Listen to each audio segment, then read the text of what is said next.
So, the creation of a common government for the people of Israel and Palestine is actually easy to create. It's a mechanical procedure. It requires, first of all, an election. And the election will be for the entire people in Israel, the West Bank, Gaza, and Jerusalem. That area is approximately now 14 million people. Now, so you create a mechanism for an election for 14 million people. Now, clearly, teenagers or children will not uh, be permitted to vote, just like in any other democracy. But the idea is that the common government will be representing the entire area. And the entire area, the population in the entire area, will be allowed to vote for the common government. So, how do you do that? You divide the whole area of Gaza, Israel, the West Bank, Jerusalem into 300 districts. Remember, I was talking about creating a democracy, a democratic government with three branches of government: the legislative, executive, and judiciary. So you create an election for the legislative and the executive. Legislative is the branch that makes the laws, and the executive is the branch that execute the laws that the legislative branch passed. So you take the whole area of Israel, the West Bank, Gaza, and Jerusalem. It's at 14 million people, and you divide it into 300 districts. Why 300 districts? Because we will have 300 parliament members. Some of those parliament members will be Palestinians, some will be Israelis. And each district will elect one person. So each district will include approximately 47,000 people. So if you divide 14 million by 300, you'll get approximately 47,000 people. So each district will be a district of 47,000 people, and each district will elect one person when we have a general election for the entire area. In the election, each district will elect one person, and each district will elect also will the voters will have the right to vote for the nationwide office, which will be the president and vice president. So, for example, the district in Gaza, um, let's call it district number 7. Uh, they will elect a parliament member, and they will elect um, president. They will vote for president, and whoever on the nationwide on the president, whoever gets the most votes will be president. Whoever gets the second number of votes of the other nationality will be the vice president, and they will rotate in 2 years. After 2 years, so the president will become vice president, the vice president will become president. But according to the Constitution, and by the way, you can read the Constitution at um, ipconfederation.org. So, according to the Constitution, the president and the vice president will have uh, important constitutional duties.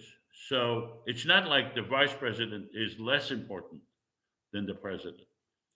They're both important, and they both have um, constitutional duties. So you'll have districts that are exclusive. You can have a district that would be part Gaza and part Israeli. See, we when we do the districts, and by the way, we've done it. We've done it on December 12th, 2012, when we had the election. It's easy to set up. So you set up based on population, not uh, based on 47,000 people. Wherever it falls, it falls. In a mixed district, an Israeli could vote for a Palestinian could vote for Israeli. It doesn't have to be that a Palestinian will vote for a Palestinian or Israeli will vote for Israeli. But at the end of the day, you will have 300 parliament members. And by the way, the election does not have uh, to be a 1 day election, and it could be on the internet. It probably will be on the internet. The country of Estonia, with 9.5 million people, they do their elections exclusively on the internet. It is possible to set up an election on the internet. By the way, we've done it on December 12th, 2012. It's really a matter of computer programming. So at the end of the day, so the election could don't have to last 1 day. They could last 3 months or 6 months until we have enough parliament members elected in each district. And then at the end of the day, you'll end up with 300 members. Some will be Palestinians, some will be Israelis. And according to the Constitution, in order for them to pass legislation, in order for them to pass laws, you need 55% of the Palestinian parliament members to vote yes on a specific legislation, and you need 55% of the Israeli parliament members to vote yes on the legislation.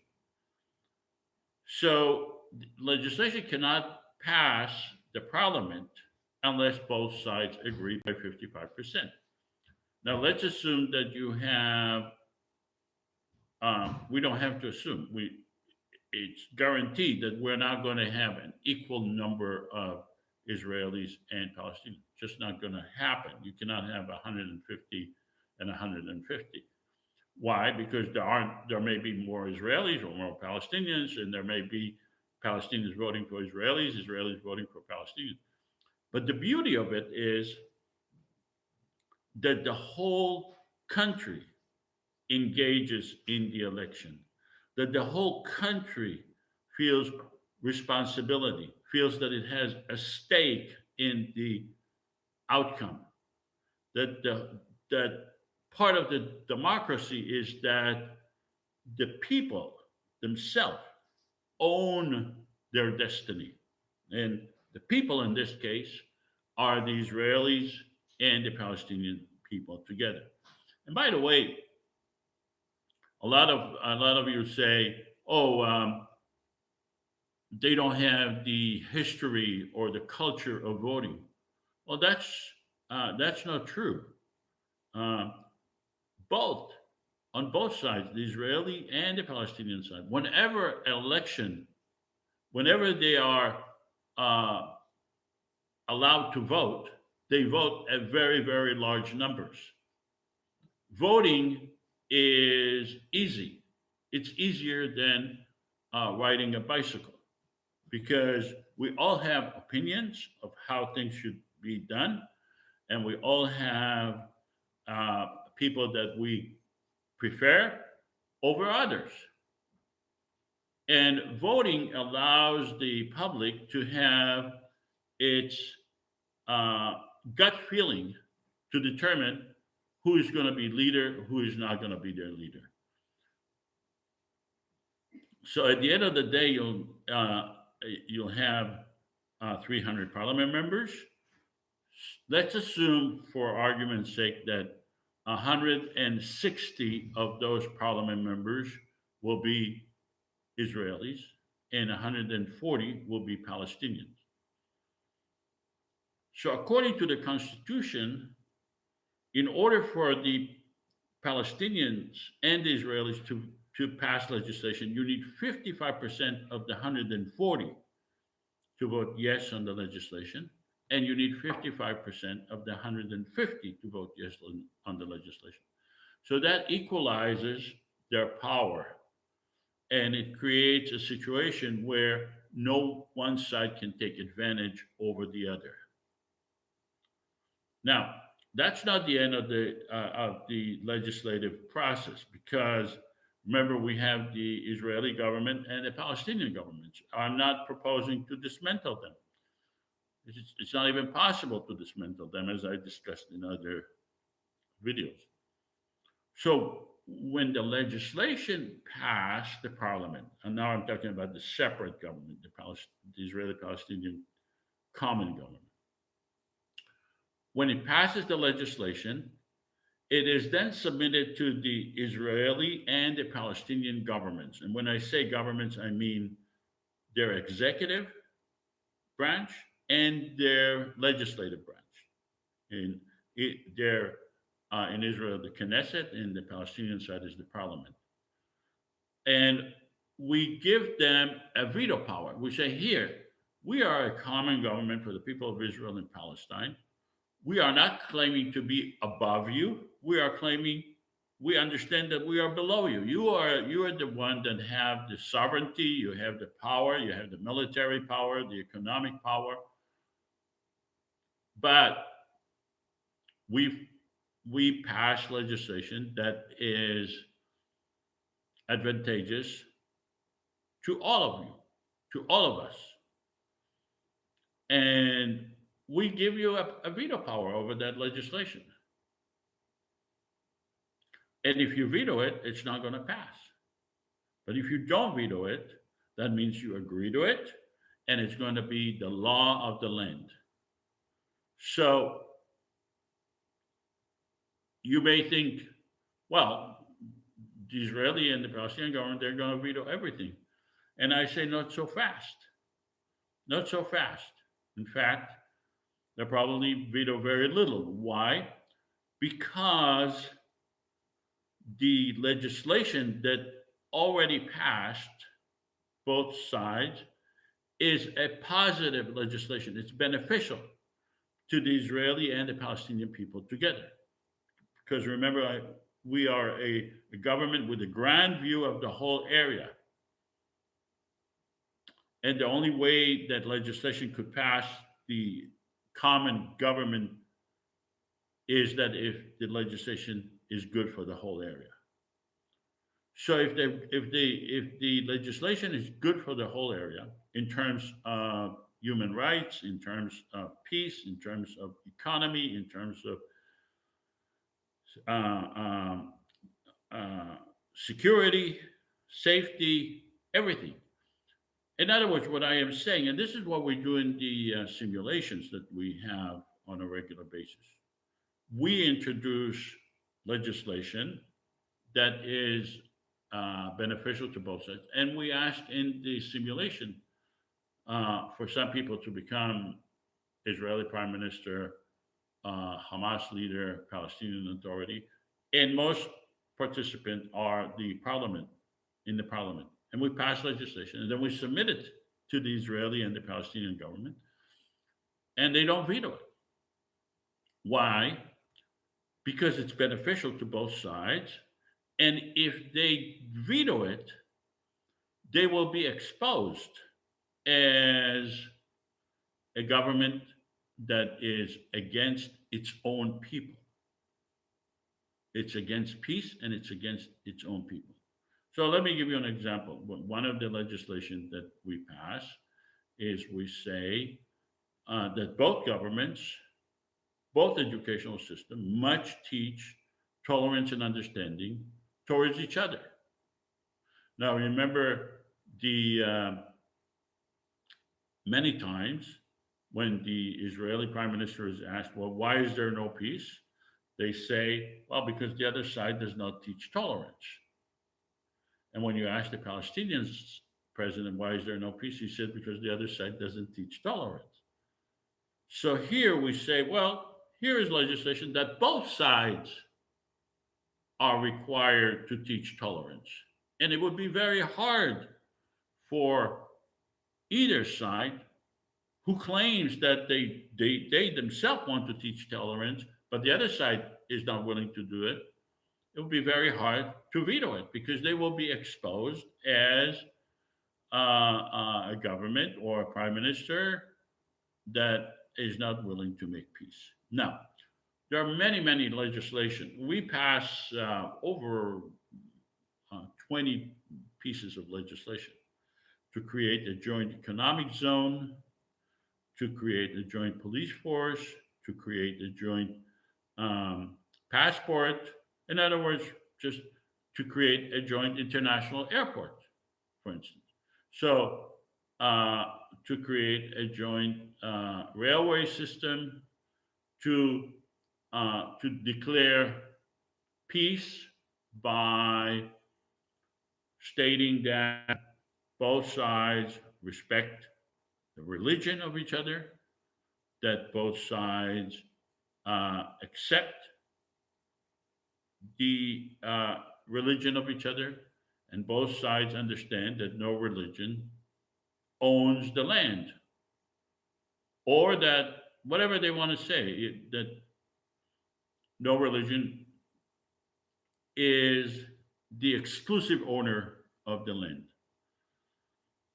And so there's so many legislation that could be passed in order to create a common interest and a common possibility for both sides.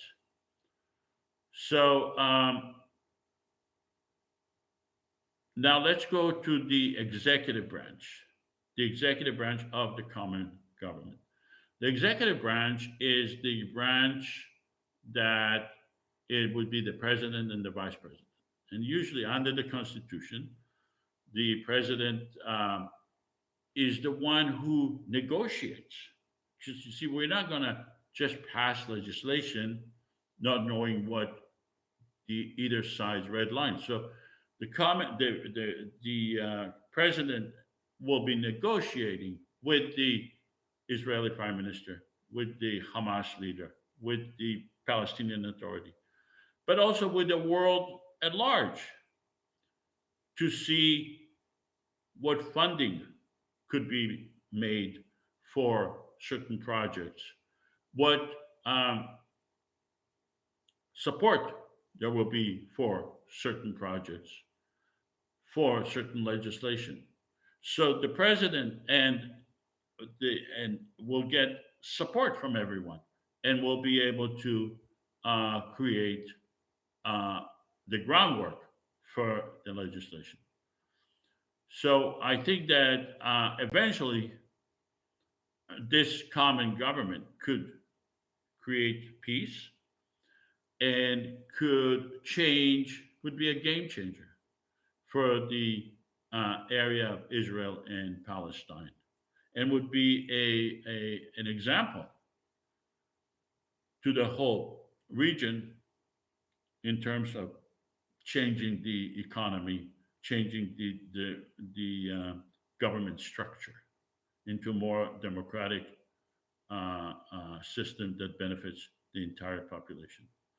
So I'll talk more about other issues that come up. I get a lot of questions, and I'll try to respond in the next videos. Thank you so much.